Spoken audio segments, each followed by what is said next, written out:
So Samantha, nice to have you on. Jazz, nice to have you on. Who else do we have on? Let me see. Let me get this. There we go. And all right, sorry about that. I went to go get some water and got sidetracked. All right, so nice to have you on. I think it's Thimble. Yolanda, nice to have you on from St. Louis. Nice to have you.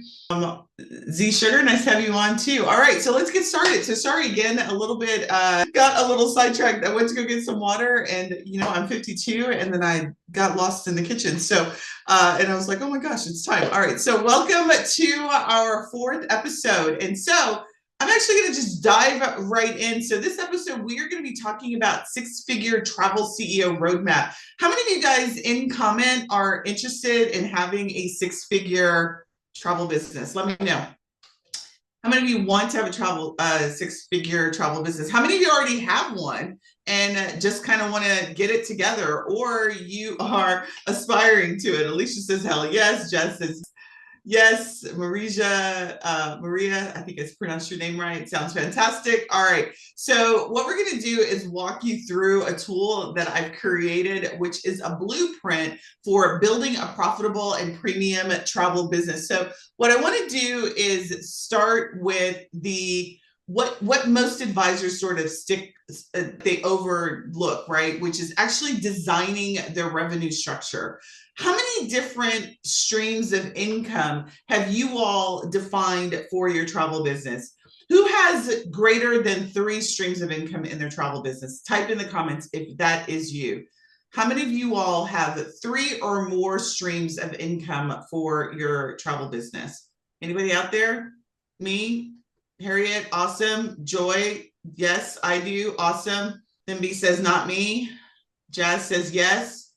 That's absolutely the starting point. And so what I know specifically about six-figure advisors, they start with the end in mind, meaning you are setting your targets and planning how to reach them. As they start with the end in mind. So we are in May, which is right in the middle of second quarter. How many of you already have a revenue target for this quarter, for third quarter, for 2025? Do you have it? Right? I do. Yes, you do. Awesome. All right. So absolutely what's required, and we're going to go through the framework, but what I want you all to think about is if any of you are out there and you're saying no, you've got to be intentional about what your annual goals are, what your profit margin looks like, and what your income streams are. It doesn't happen by just booking clients, becoming a six-figure agency or advisor. It's really around creating a strategic revenue design. So what we're going to do is talk about how you actually create an offer suite using the value stack formula so that you aren't just randomly hoping that you hit your numbers, that you're being super strategic. And it really does start with your offers. So this is what I will tell you. If you want to be a six-figure earner, you have to have a signature service and or product. This service needs to be generating 60 to 70% of your revenue. This isn't really around just the fact that you book travel. This is really around the process and your approach to creating premium positioning in your travel business. So let's talk about what that looks like. So do you all, right? So we've got people who've got targets. You know what the end is, but do you have a signature offer? How many of you all have a signature offer? And when I mean offer, two, you have a service offering that focuses on you, the advisor, and what you bring to the table. And then you have a signature product that you showcase and or sell, right? How many of you all have those two things in your travel business? I do not. Jessica says I do not. Harriet says I do not, right? Jessica says no. Jazz says yes, which is awesome, right? And so what we want to do is Yolanda says no. Brent says no. All right. So it sounds like a lot of you don't have. What we want to be able to do is leverage that offer so that we can serve multiple clients simultaneously. That's what your product is going to do. We also want to have a passive stream of income that creates revenue without you having to dedicate time to that. So we're going to talk about that as well. So now let's jump into, I'm going to kind of skip up to here. What I want you to do now is we're going to focus on what it takes for you to do that. What exactly is inside of the blueprint. So I want you to focus on things in phases. First phase is going to be your offers. Second phase is going to be the systems that you use to deliver those offers. And then the third phase that we're going to talk about is how you scale to optimize. Because scaling is really around doing the thing that works on repeat at a larger audience. So that's what we're going to do. So I'm going to say, what I want you to do is commit to 90-day chunks. That means you're going to commit to doing something for 90 days, and you're going to do it in a way that is going to be manageable and strategic. So what I will tell you is so if you're looking, you came to this training, you're like, yes, I want to be a six-figure earner. And you thought to yourself, oh, that six-figure earner I'm going to be able to do that overnight. There is no overnight magic pill that I am selling or suggesting. It is going to take time for you to do this, but it's also going to be something that you need to do intentionally, that the actions that you do need to be intentional, they need to be strategic, and they need to be done on repeat. It's not something that you just try one time, you do it for a few days, and then you give up, right? I created an offer, I told a couple of people, and then it wasn't successful. That's not what any successful six-figure earner knows about the process. They've probably failed. I'm a six-figure earner, and I failed a lot. I failed quite a bit, but you know what I can say is that I tried, I tested, I know what went wrong, I know what I need to do differently. So I don't want you to be scared around the fact that you're going to fail. Just assume that you will fail. The idea is to pick yourself up, learn from those things, and then move to the next item. So once you're completed this blueprint, what you're really going to be able to do is you're going to be able to see what those phases look like and what you need to do. All right, so let's talk about what that looks like. All right, so I actually want to start with, all right, point one is, what is your revenue architecture? So this is really designing what your structure is going to look like, your six-figure structure. So the first element of this is designing what your revenue is going to be. Some of you all already said that you have multiple revenue streams, but most advisors are operating without targets, hoping that you get enough bookings. You hope that it's going to add up to the income that you want. And what I do know is that you've got to be absolutely strategic about your goals and design backwards. So if we know that our target is six figures, right? Everybody out here who's listening today, is everybody's target $100,000? Let me know in comments. Is your target $100,000? Yes. All right, getting some yeses. All right, so at least, right? Atomic is like, that's at least my starting target. All right, if we know that that's our annual target, what then we need to understand is, what is it going to take for us to do that? Many of you all may or may not know the numbers. If you're fully independent, maybe you don't have commission splits. But what I will tell you is the target, I'm not talking about gross sales. So any number that I'm ever going to be talking about is not how much sales that you make. I'm talking about how much revenue you bring into your business. So if you are a host agency and you want, so I'm just going to burst this bubble right now. If you are hosted and you are relying on your revenue from commission sales to do $100,000 in commission sales, your gross sales typically need to be $1 million. Right? Because after you do your split with your host agency and you do all of that, usually, I mean, I've done the math, the blended rate is about 10% commission, even if you're at a 90-10 split. After you do all of that split, average all that, right, you need to do gross. So you need to understand what the numbers are. So when I say six figures, I'm talking gross to you, not gross sales, but what is coming into your business every single year. That's six figures. So got to be super clear about what the revenue goal is, because a lot of advisors are like, yeah, I want to make $100,000 in sales. But at the end of the day, when you look at your bank account and you only have $6,000, in your bank account, because, 6,000, like I took all the numbers off, right? 100,000 gross sales at 10% is $10,000, right? So you've got to understand what that first target is.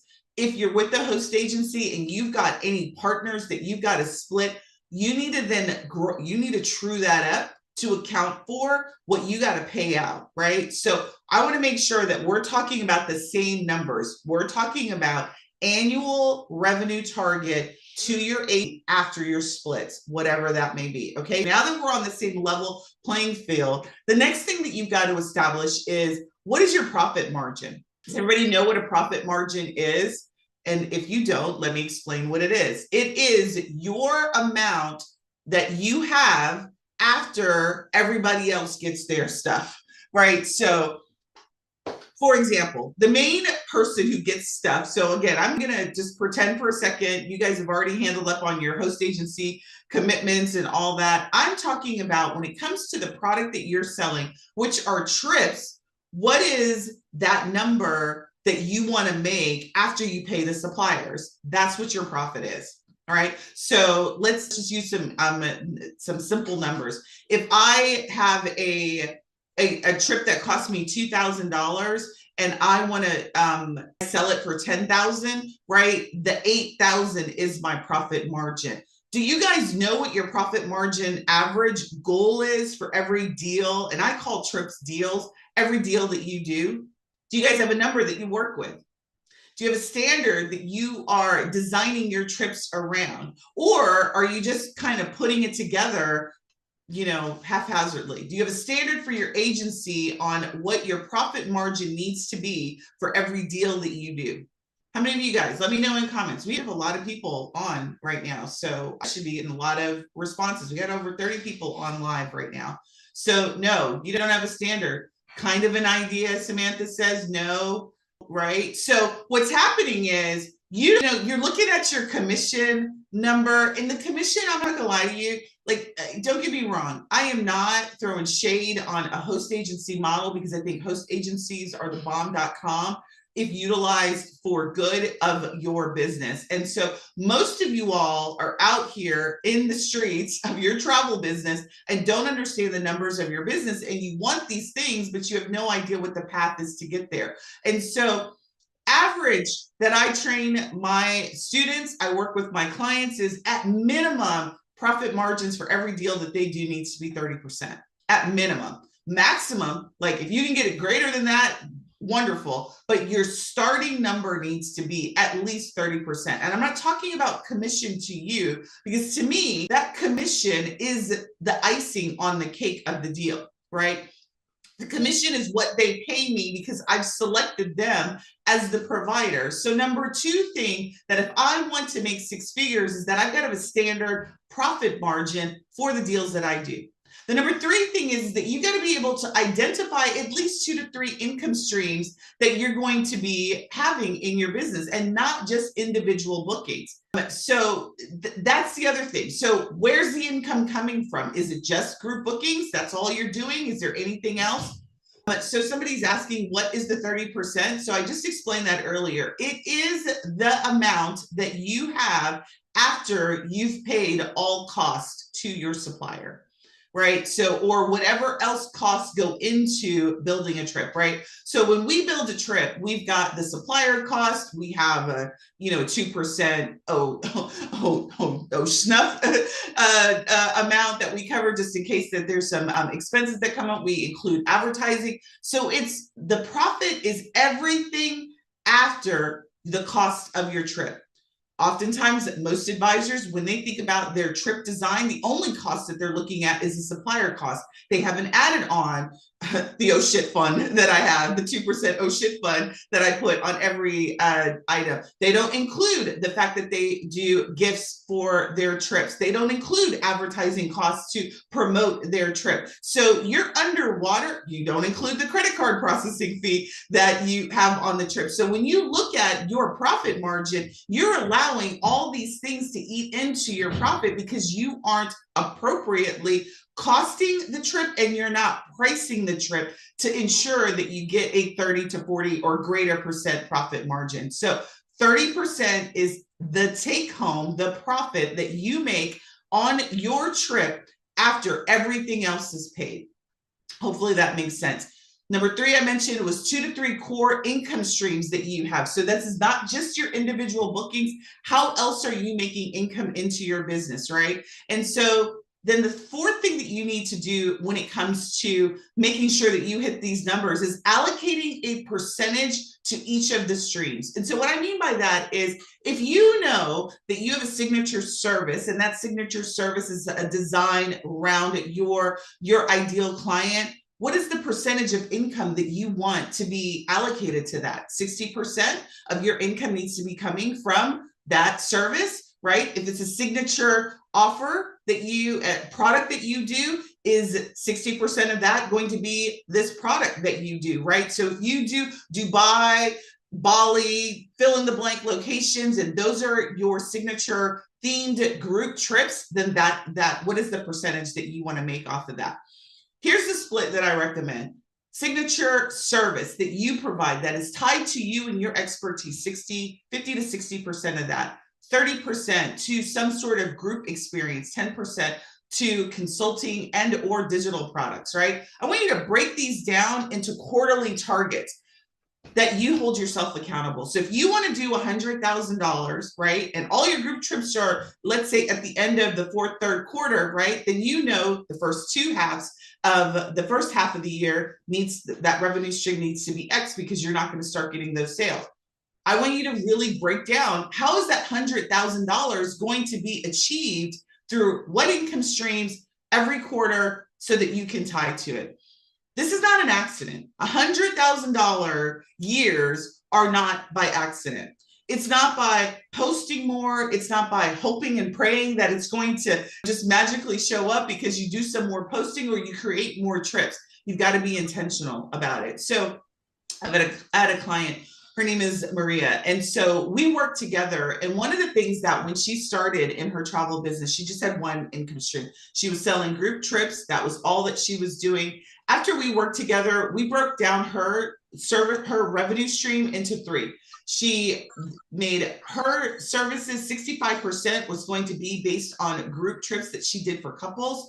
25% were going to be based on services. And then the other thing is she introduced a digital planning toolkit that she has 10% of her revenue from. This is an intentional architecture when it comes to your revenue, right? If you guys have any questions, drop them in the comments. But when you think about, for those of you that have multiple revenue streams, have you identified a percentage of your income and how that looks like? Tell me in the comments, let me know. Number two is that you have to have a premium offer suite, right? And what that means is that you have, people are saying, no, you haven't done that. And so that is going to be critical, is not only just say that I want to make a certain amount of money, but where is that money coming from? What are the streams of income that money is coming from, and making sure that you allocate that percentage, and that is what you're tracking to.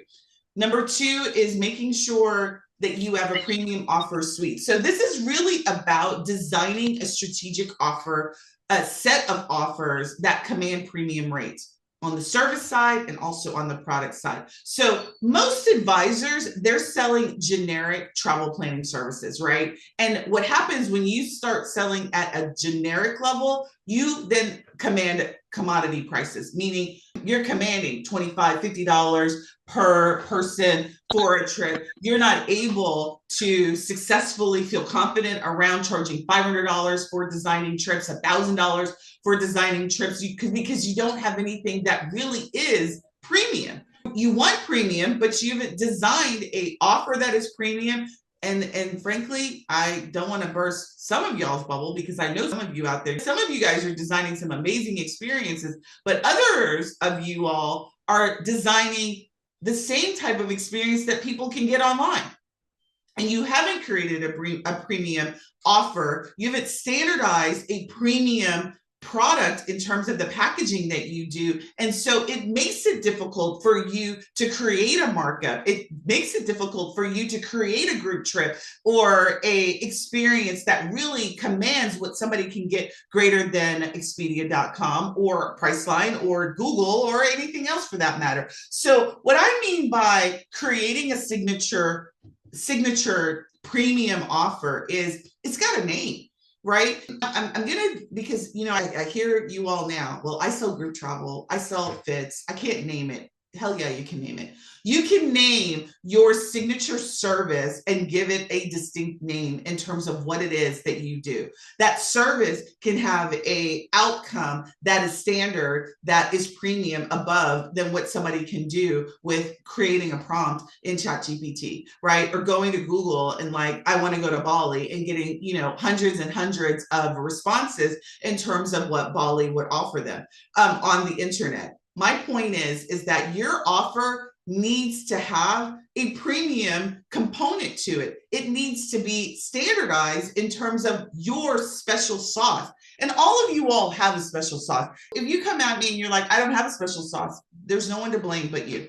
You need to create that special, like there's a Sunday way of doing things, right? When I do things, it's got a Sunday feel for it. Like you understand that there's a Sunday way of doing things. There's a way that you do things that create the process that you have. If you don't, that is what you should be working on. And so here's what I would recommend your suite include. Signature service. I already mentioned 50 to 60%. This isn't just travel planning. This is your unique approach that delivers specific outcomes for your particular type of client. So when I talk to you guys about making sure that you are clear about who your who is, that service needs to speak directly to them. It doesn't need to be I put together hotel, I put together airline, and I put together activities. Anybody can do that, right? And anybody who can do that means that anybody can't charge $500 for that.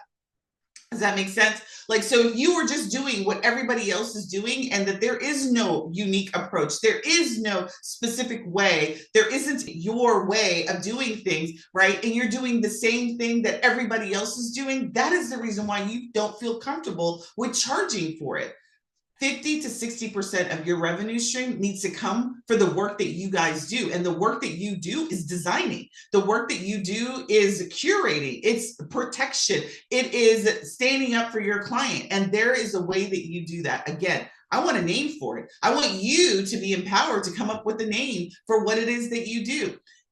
The price that you charge for this service is based on the value that you bring, not the hours, and it has a capacity. Like you can't service every single body when you create this service, right? There's only a certain type of person that you want to deliver this top-notch service. Now, you come out there, you start in the travel world, and maybe you got recruited, maybe your friend, maybe you're like, I love travel and I want to bring it to everybody. And you thought, you know what? I just want to get in front of as many people as you want, right?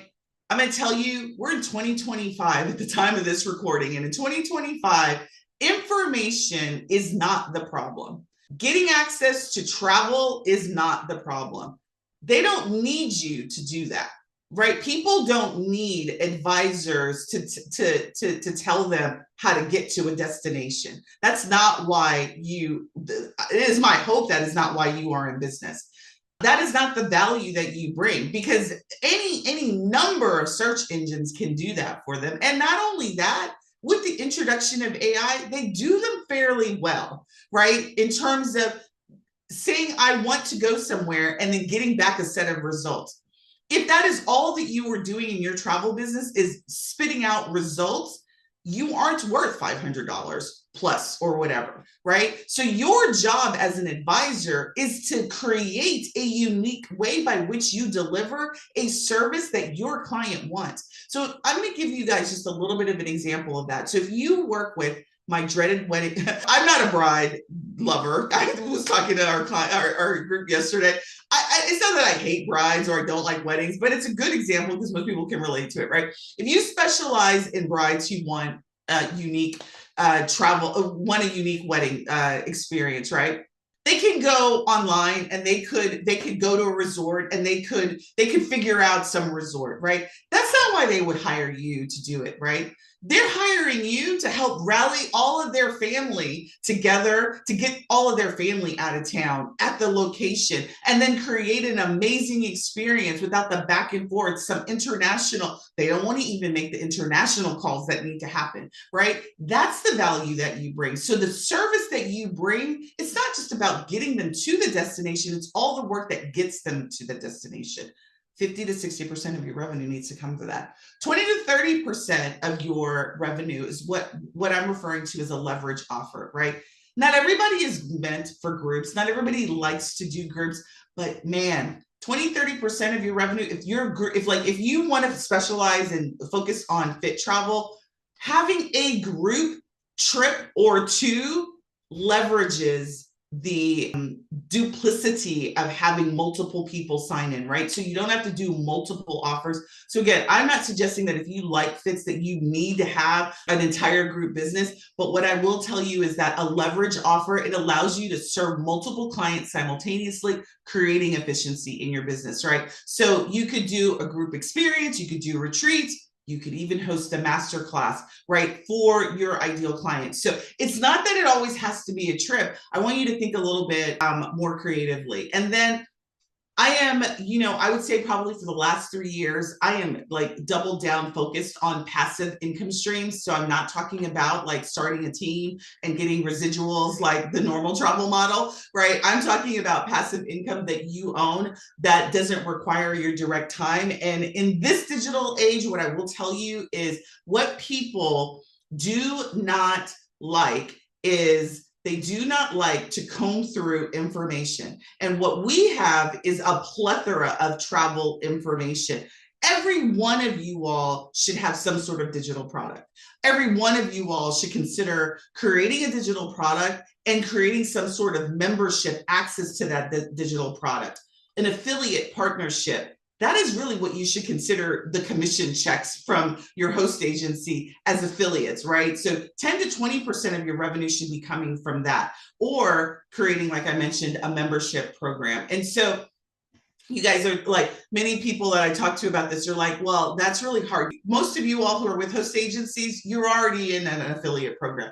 They just don't call it that. That's what it is. You get a commission check. Even your suppliers, that's an affiliate program. Your suppliers give you 10%, 15%, 20%, right, for referring their property, for referring their activities. 100% of your income should not come just for that, unless, of course, you're doing it at scale. So the only real way to make $100,000 in income through commissions is through scale. So if you don't want to be at scale, and what I mean by scale is large volumes, you need to be selling in volume in order to hit at a 10%. We already did the math, right? At 10%, if you're getting 10% commission, let's say you're fully independent and your entire revenue stream is from commission alone, you still need to make $10 million, $1 million in sales to hit 100,000 with the 10%. I'm just going to use cruise. Like if you are a cruiser and you are fully independent and you don't have the volume, most cruise lines are going to start you at 10% commission, right? So you need to do $1 million in cruise sales in order to hit $100,000, right? The only way to do that is through volume. So unless you want to be a volume-based business, then you need to think differently in terms of how you run the business from a numbers perspective. It is my deepest desire that this is all connecting for you all, because I know not everybody is a numbers person. So if this is connecting, let me know, give me some hearts, and let me know that this is all making sense to you all. Perfect. You guys are telling me that it is. Point number 3 is perfect. Thank you, Jessica. All right. So point number 3 is around creating a systematic client acquisition framework. And what this really means is that you have a systematic way to attract your type of client. So if you have an ideal client in mind, how do you get them to raise their hand and notice you, right? Most of you all don't have a way to get people to notice you. Most advisors are marketing randomly. They're posting when they're inspired. They're hoping for inquiries. 6-figure advisors, they have a clear system for visibility, conversion, and retention. And what that looks like is visibility is you've got one platform that you consistently demonstrate your expertise. I'm going to say it probably until the rest of the year, because I am like on this soapbox, for lack of a better word. I am on the soapbox, which is clear that you should stop posting about destinations as an advisor.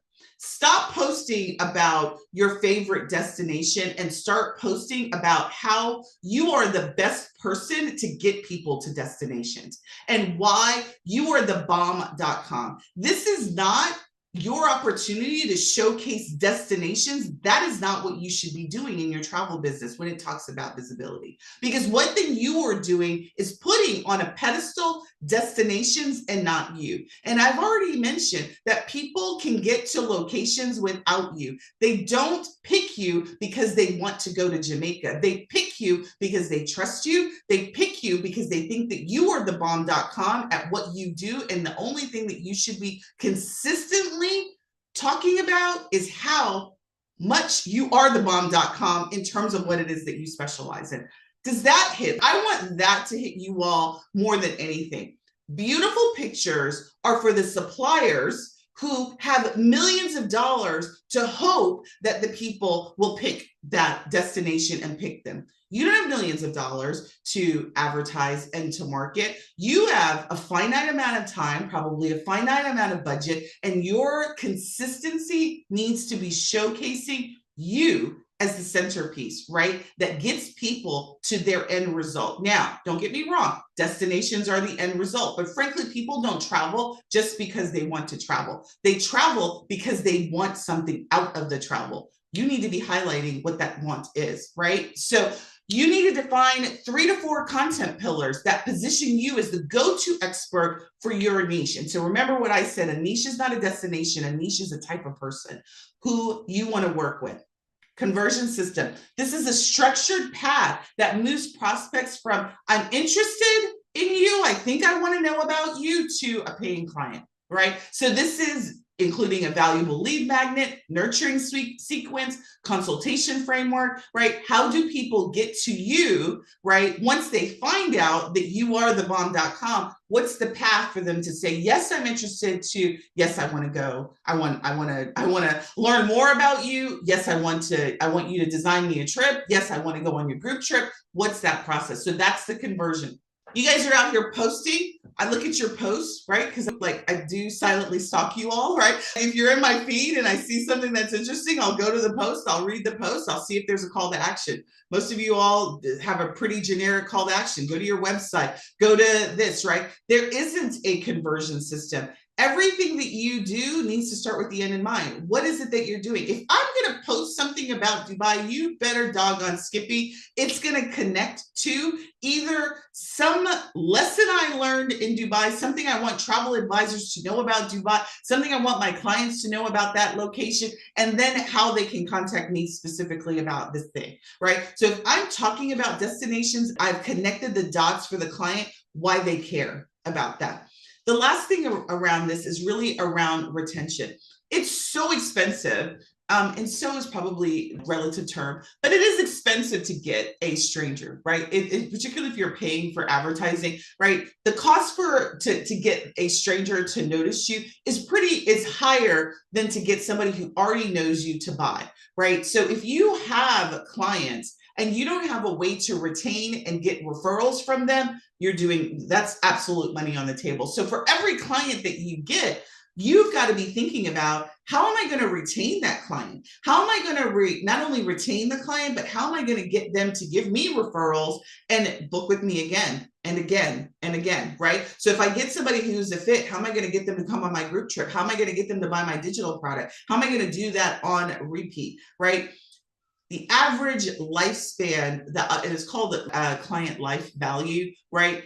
That value that a client comes to you should be greater than just that one trip, right? Because they should be buying from you regularly. You should have a process by which that you turn a one-time client into repeat business, and they also are a referral business for you. All right. So I'm going to pause for a second because that was a lot. Any questions out there? Do you want us to talk or type it in? No, come on. I love when you guys come online. I had a question about the content pillars. How can you just explain a little bit more, like what those mean to you, and kind of give us examples? Because I'm not sure what you meant by that. So content pillars are, so I'm going to use the wedding destination as an example, right? So the brides who want weddings in an untraditional way, right? That's the target audience. Right. So if I was going to build the content pillars, I'd be building content pillars as to content pillars are themes of information around your ideal client. So content pillar for a bride are destinations that create amazing experience for brides, why things that you need to consider in selecting an advisor would be a content pillar, how I design trips for brides, right? So content pillars are really around what is the information that your ideal client needs to help them solve identify their problem and help them solve the problems that they have. For brides, their problem is picking a location, getting their family out of town without killing them. Right? That's their problem. And so your content pillars are going to solve and address those things and then position you as the expert. That does help. Yeah. So would it be kind of like if you were specifically advertising, or not advertising, but like posting, I guess would be a better word, or on your website, something like the most unique destinations in 2026 kind of a thing, because most brides are already planning 2026. Yeah, they're planning the future already. Yeah, so that would definitely be a content piece. A pillar is the category of content that you want to do. So that would be a good example of a piece that I would do under destinations. Like, so one of the content pillars would be locations. And those locations would be around the locations that I would want to highlight and focus on. So pillars are, just think of them as categories, right? And they're categories of information that really position you as the expert. So destinations would be location, problems to getting in and out of planning. Planning would be a content pillar I would probably do. Once they're there, what to do, how to keep everybody engaged. Right. So does that make sense? It's really the categories of information. Yes, and categories help. Content. Huh? Mm-hmm. The categories helped. Yes, thank you. Yeah. All right, perfect. Great question, though. Who is that? You asked that. Oh, Jessica. Hey, Jessica. I didn't look to see who was speaking. Thanks, Jessica. Good. Yeah. Any other questions? All right. Well, so no other questions. Listen, next week, what we're going to be going over, let me tell you what next week's going to look like. I usually have next week's on the radar, but it looks like I didn't include it. So I don't remember what next week. You know what? Next week that's why I'm not going to be live next week. I have a graduation to go to. So my last kid is graduating high school next Wednesday. So I will be recording and launching that. So I will not be here live. So I will see you the week after next live. But you can check out on my YouTube channel for the recorded session that we will be promoting next week. Thank you so much. I am officially a mom of adult children. He turned 18 last week, or I think it was 2 weeks ago. So I have no babies anymore. So it's a great feeling. Yeah, so thank you, ladies. If you have any questions, come inside of the community. If you are not a part of our community. Hi, Cindy. Yes. I just have one question. My apologies. Yeah. You mentioned signature services are more so for yourself, the agent advisor, and a signature product is something that we would offer to the client. As the advisor agent, could you give like an example of what a signature product would be? So an example, so a signature product, so for me, what I have, one of my signature trips is for advisors. I have a learning through experience. So it's not a fam trip, but it's a trip that is focused on training advisors before they go out of the country to a signature destination, how to create a signature destination trip for their clients. That would be an example of a signature. So if you do you have an idea of who do you specialize in? Yes, I have an idea. It would be around accessible travel and small businesses. So I kind of have an idea. So for small businesses, you could do a retreat. You could design a retreat that you host once a year. Yes. That would be a signature service. Yeah, that was the beginning of my idea. And so it would I be just kind of want to make sure I was on the same page. You're going to be known for. Okay. Cool. Perfect. That helps. Thank you so much. You're welcome. All right, ladies and gents, if there are any gents out there. So have a wonderful rest of your week. The replay will be up, and I will see you guys in 2 weeks live.